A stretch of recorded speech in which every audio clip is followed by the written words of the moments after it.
Some work sites might falsely believe that since narcotics are forbidden at the work site, this just simply shouldn't be a problem. Or they might even think that having naloxone might make people feel more of a sense of license that they can misuse narcotics at or near the workplace. I mean, some work sites might also worry that somebody having a narcotic withdrawal might become aggressive when they get revived. This is a very, very rare problem. Welcome to the WTW podcast, Construction Blueprints, where we discuss the latest risk management and insurance trends, as well as issues facing the construction industry. We'll speak with a variety of construction leaders and experts on global topics who can help provide you a blueprint for building your industry knowledge.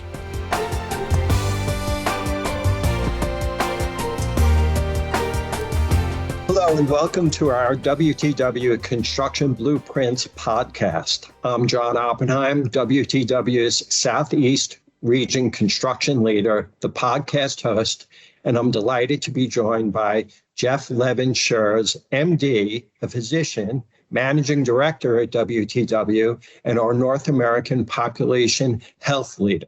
Welcome, Jeff. Thanks, John. It's great to be on with you today. In this episode, we'll explore the use of naloxone as a potential life-saving practice in the construction industry. This is an incredibly important topic, so let's jump right into it. So fatal drug overdoses have doubled in the U.S. since 2015. From your perspective, what do you think are the underlying issues or reasons? You know, John, I mean, the drugs that people are overdosing on now are very dramatically different than the drugs that people are overdosing on 20 or 30 years ago. For one thing, we have fentanyl and other synthetic narcotics. They're much easier to produce. They're much harder to interdict importation. They're also easy to mix with heroin, cocaine, even marijuana, even to put into ADHD medications. So, many people who take fentanyl actually aren't even aware they've taken it, but the impact in terms of respiratory depression and potentially death from taking fentanyl are just dramatically higher. By the way, though, once I start talking about the danger of fentanyl being much higher, I do feel a need to mention that there really is very little risk to first responders. So there have been some reports of police or others who are made sick by getting just a little bit of this on their hands, and generally that hasn't proven to be true. I think that there are a bunch of reasons. There's probably more depression post-pandemic too, but really the problem is we have different drugs now than we used to have. We know that construction ranks among the highest of any industry for narcotic misuse and abuse. How can you recognize a drug problem at the workplace? Sure. First of all, let me think a little bit about how do you recognize somebody who might be misusing narcotics. This could include identifying that they aren't paying attention like they used to. Their quality of work might go down.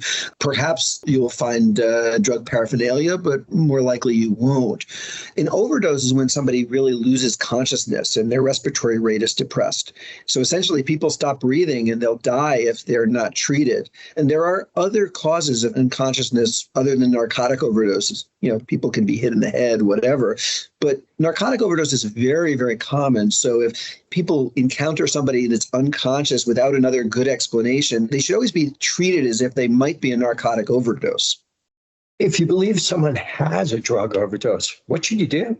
Well, the first thing is try to arouse the person. I mean, maybe they just taken a sudden nap or something.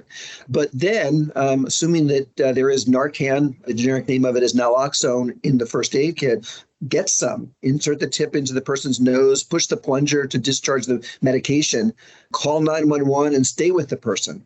Generally, if somebody has a narcotic overdose, one dose of naloxone will actually revive them. However, the narcotics, especially fentanyl, last substantially longer, so they could need a second dose. If they are not revived by that one dose, a second dose can be given a few minutes later as well. Well, you mentioned Narcan, specific brand name, and naloxone. How do they work? Well, essentially what naloxone is it's a narcotic antagonist. So what it does is it binds to the receptors that would otherwise lead to the narcotic working. It doesn't give a high, it doesn't depress breathing like narcotics do, but it keeps narcotics from exerting that impact on the brain, either to give a high or to depress breathing. So chronic narcotic users, people who are using heroin or anything else over a long period of time, can actually get symptoms of withdrawal from naloxone. And that includes a lot of gastrointestinal upset, also can include some irritability. But again, just to sort of emphasize, naloxone is pretty short acting. So the good news is when you squirt it in someone's nose, it gets into the bloodstream very, very quickly. So it acts quickly, but it also leaves the system pretty quickly. So because narcotic overdoses tend to last longer than Narcan doses, it's really critical to call 911 and send anybody who's been revived by Narcan should really be evaluated in an emergency department setting.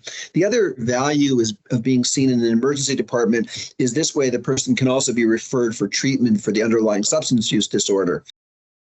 There's a lot of concerns around administering naloxone. If you're wrong and a person doesn't have a drug overdose, are they harmed by getting a nasal dose of naloxone? No. So it's a very, very safe drug. Very few people are allergic to it. If somebody doesn't have depressed consciousness or breathing from a narcotic, then naloxone will probably simply have no effect on them. If you or I had a spritz of Narcan in our noses and we are not using narcotics now, it would essentially not make us feel any different. All right. If naloxone's simple to administer, it's highly effective, not very expensive, you'd think it would be included in a contractor's first aid kit. What are the concerns that keep some work sites from having naloxone? This is a really good question, and also a really important reason why we're talking together on this podcast. So some work sites might falsely believe that since narcotics are forbidden at the work site, this just simply shouldn't be a problem. Or they might even think that having naloxone might make people feel more of a sense of license that they can misuse narcotics at or near the workplace. I mean, some work sites might also worry that somebody having a narcotic withdrawal might become aggressive when they get revived. This is a very, very rare problem. Usually by the time that happened, there would already be EMTs on site. And it's unlikely somebody will become aggressive while they're going through narcotic withdrawal right after they've been resuscitated. But it's better to have that than somebody who's unnecessarily died. From a practical perspective, how should a naloxone program be designed? I think the first step is assessing whether there's a need. And my own hope is over time that pretty much every workplace, not just construction work sites, but every workplace would have this, much as we're using automated external defibrillators, AEDs, and having those available everywhere can prevent people from dying from heart attacks. So I'm hopeful that all work sites will eventually have these. But for right now, first you assess the need, be sure there's a place to store it, be sure there's staff that are willing to be trained. Then you have to develop written policies and procedures, train the staff. The policy should always include calling 911, even if the revived person says, no, I'm fine, I don't need it. Really, 911 should be called. You got to get naloxone. You've got to be sure. You've got to have the appropriate personal protective equipment, offering gloves. They don't have to be sterile, offering masks if people want to wear them. And periodically, things need to be reviewed. People need to be retrained if they haven't used naloxone and were trained a while ago. They need to be retrained. Also, you need to have a process in place to replace used or expired naloxone. I mean, in my ideal world, all naloxone expires because no one needs to be resuscitated, but we know that's not true. These are basic steps to putting together a naloxone program. There are consultants, obviously, that can help with this as well. There are a really good set of guidelines from the National Institute of Occupational Safety and Health, which can be very helpful as construction workplaces are thinking about how to design their program. Thanks. That's really helpful guidelines from a practical perspective. Is naloxone administration considered first aid, or is it medical treatment? Well, medical treatment is administered by a professional, and naloxone can be given by people who have no professional training whatsoever. So it's most certainly first aid and not medical treatment. A related issue, which is worth sort of mentioning, is this a reportable incident if naloxone is used at the work site? And I think that basically that depends on local and state regulations. That might be different from place to place, but nobody should think that having naloxone in a first aid kit means they've become a medical facility. They absolutely have not. Some construction sites have worried that if naloxone is available, it might increase liability. What could they do to mitigate the risk? First thing is obviously having clear written procedures and policies and, being sure those policies and procedures are respected and in place. I think that's especially important. I'm not a lawyer, so listeners definitely should check with their own counsel as they develop policies and procedures. Clearly having staff training with annual refreshers is important. Being sure that the naloxone that's in the first aid kit is not expired, and being sure that if it's supposed to be in the first aid kit, but it's been used or it's walked away, that it be replaced is important. Terrible for people to open up that first aid kit and find that it's not there. Honestly, though, if somebody had a choice between using expired naloxone and no naloxone, you'd use the expired stuff. But liquid medicines tend to lose their potency somewhat more quickly than pills.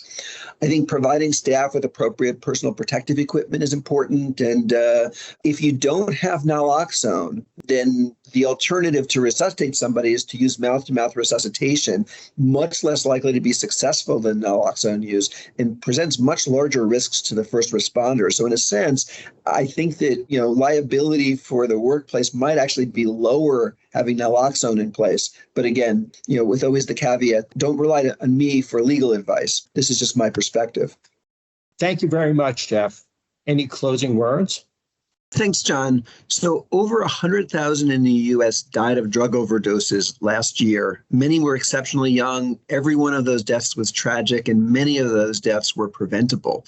So those who run construction sites know better than most that safety procedures save lives. And think about having naloxone around really as a safety procedure, and hope you'll never have to use it. But if you do, you can prevent an avoidable tragedy. And one more thing, listeners can go to the WTW Construction Blueprints webpage, this podcast webpage, for additional resources, including information from the Surgeon General and the Centers for Disease Control and Prevention and the National Safety Council. And once again, thanks very much for the opportunity to talk about this. Well, Jeff, thank you for contributing to this episode and for sharing your perspectives on really such an important topic. Thank you to everyone who listened, and thank you for joining the WTW Construction Blueprints podcast. We'll talk to you on the next one, and stay well. Thank you for joining this WTW podcast featuring the latest thinking and perspectives on people, capital, climate, and risk in the construction industry. For more information, visit WTWCO.com. Willis Towers Watson offers insurance-related services through its appropriately licensed and authorized companies in each country in which Willis Towers Watson operates. For further authorization and regulatory details about our Willis Towers Watson legal entities operating in your country, please refer to our Willis Towers Watson website. It is a regulatory requirement for us to consider our local licensing requirements. The information given in this podcast is believed to be accurate at the date of publication. This information may have subsequently changed or have been superseded and should not be relied upon to be accurate or suitable after this date. This podcast offers a general overview of its subject matter. It does not necessarily address every aspect of its subject or every product available in the market, and we disclaimer all liability to the fullest extent permitted by law.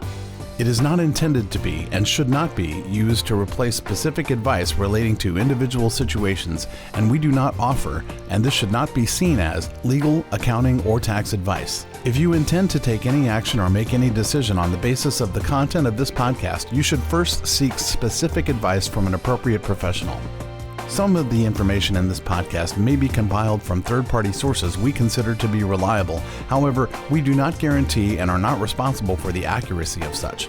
The views expressed are not necessarily those of Willis Towers Watson. Copyright Willis Towers Watson 2023. All rights reserved.